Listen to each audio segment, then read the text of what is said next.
A Nova Língua de George Orwell, em 1984, tem algo a ver com a dialética de Marx e Hegel? Qual é a relação exatamente?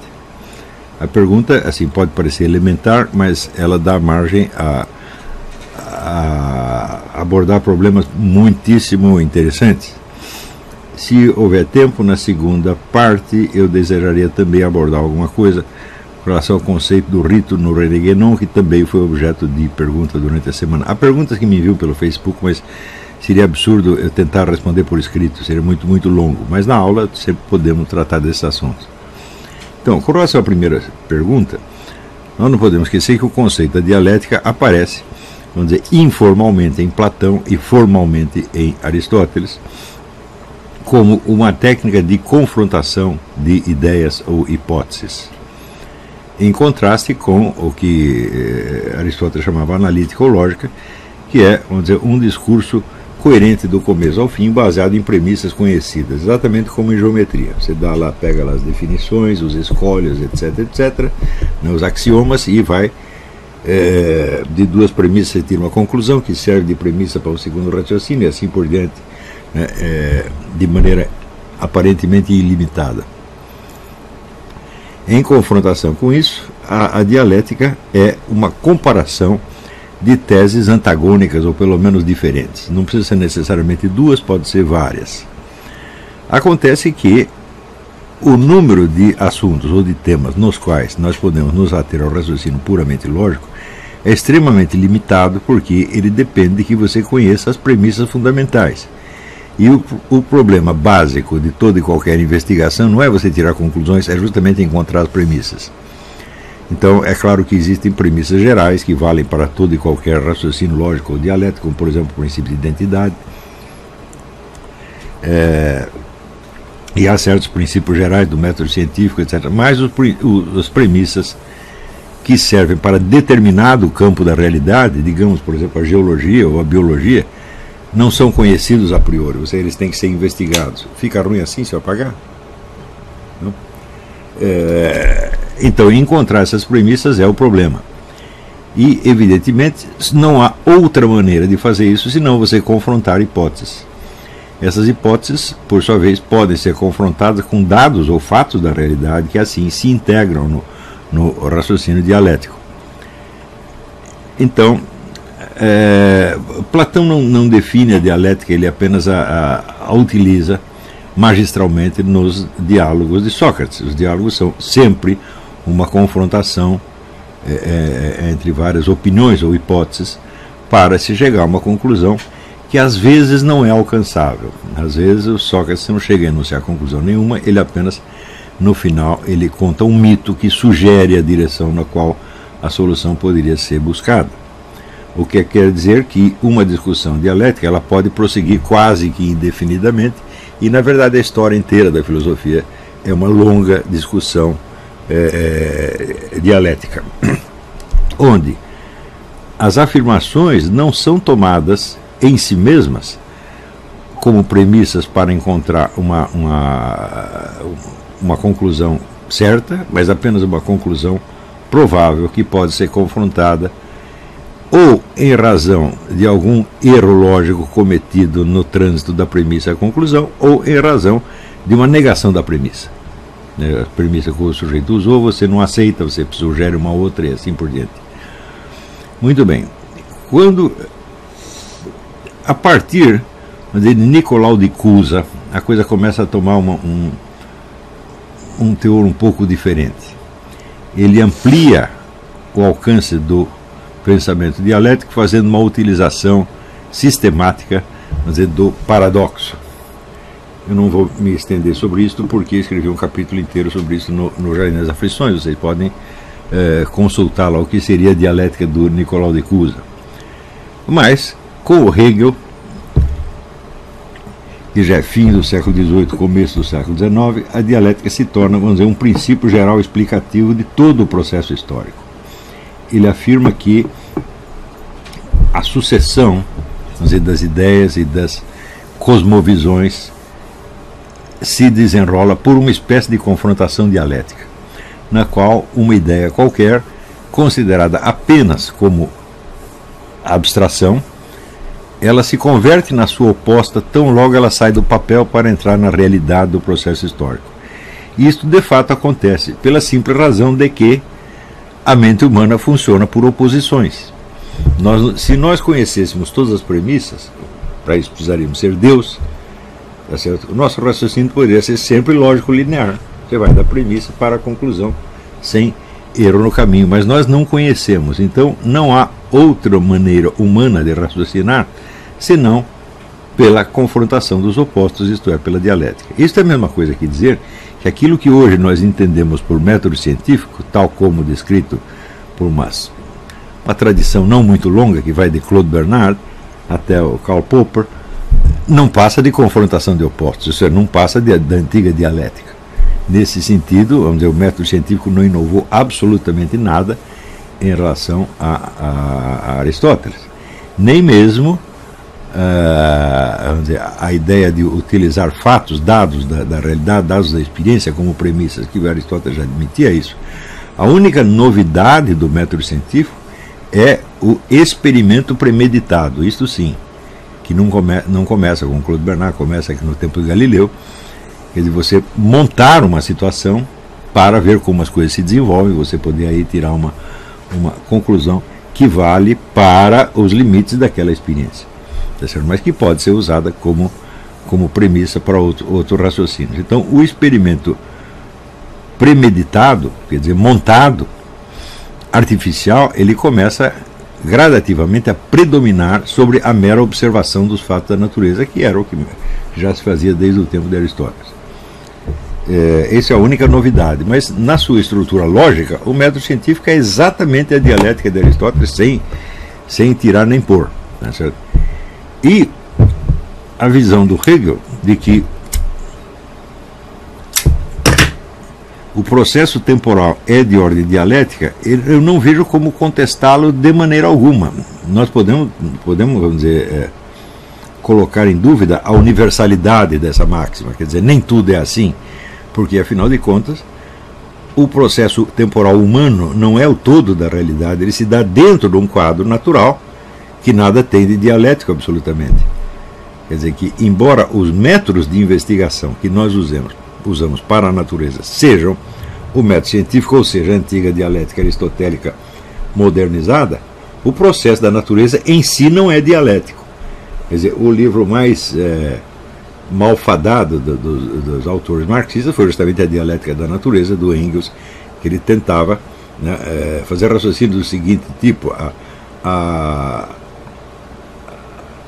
semente é a tese, a terra onde ela é plantada é a antítese e a planta é a síntese. Mas isso tudo é de um artificialismo monstruoso e qualquer cientista natural vai rir de uma coisa dessa. Nós podemos afirmar drasticamente: não há movimentos dialéticos conhecidos na natureza, mas na história há, porque ela obedece à própria limitação intrínseca da mente humana. Também, você veja, para que uma ideia, vamos supor uma ideia política, uma proposta política, conservasse a sua integridade ao longo de toda a sua transformação de hipótese abstrata em realidade histórica, seria preciso que o seu criador ou o agente que a aplica tivesse o domínio total das circunstâncias, que é o que acontece idealmente, digamos, até aí tem limitações, na área técnica. Quer dizer, na construção, vamos dizer, de um equipamento para obter um determinado efeito, supõe-se que todas as etapas do percurso serão controladas, mesmo porque os materiais que o indivíduo vai empregar para isso, seja aço, seja uma substância química, seja o que quer que for, que seja, ela não tem vontade própria, ela tem uma estrutura, que a estrutura evidentemente resiste a certas modificações, mas ela não tem uma vontade própria, ela não toma decisões no meio do caminho. Então, vamos dizer, o controle total de todos os passos da transformação é quase que a definição mesma da obra técnica. Isso não se pode deixar nada a esmo, tudo tem que ser contado, pesado, medido, calculado, para que não haja erros de percurso. Porém, na esfera da ação histórica, política, social, cultural, etc., quem tem esse poder? Ninguém, absolutamente. Então, se você juntar, por exemplo, as pessoas mais poderosas que existem no universo, pega essa turma do Clube Bilderberg, que tem praticamente todo o dinheiro do Ocidente está na mão deles, eles não conseguem controlar o processo. Por quê? Porque cada ser humano é também um agente. Pode ser um agente maior ou menor, tá certo? Mas a característica fundamental do ser humano é a sua liberdade. A liberdade quer dizer o seguinte, quer dizer que cada indivíduo humano é causa de certos processos. Ele não é só um elo numa cadeia causal que vem antes. Claro que a cadeia causal atua sobre ele, mas quando chega nele, ele pode mudar o curso das coisas. Quer dizer, a liberdade não deve ser entendida só no sentido você da escolha, você pode fazer isso ou pode fazer aquilo. Não é isto. A liberdade deve ser entendida no sentido de que as causas que atuam sobre você não passam sobre você de maneira fatal e mecânica. Elas são filtradas de algum modo, filtradas e alteradas, tá certo? Então, cada ser humano, por mais burro e impotente que seja, ele inicia certos processos causais. Ele não pode ser considerado só, dizer, como um elo passivo de uma cadeia causal que veio antes, porque senão nós teríamos que perguntar assim, mas quem começou a cadeia causal? Tá certo? Então, a hipótese do determinismo integral, ela tem que ser rejeitada, vamos dizer, in limine, porque ela é intrinsecamente absurda. Isso quer dizer que, se há um determinismo integral, então isso significa literalmente o seguinte: ninguém fez nada desde o começo do mundo, tudo já estava feito. Tá certo? E a mais elementar experiência nos mostra que realmente não é assim.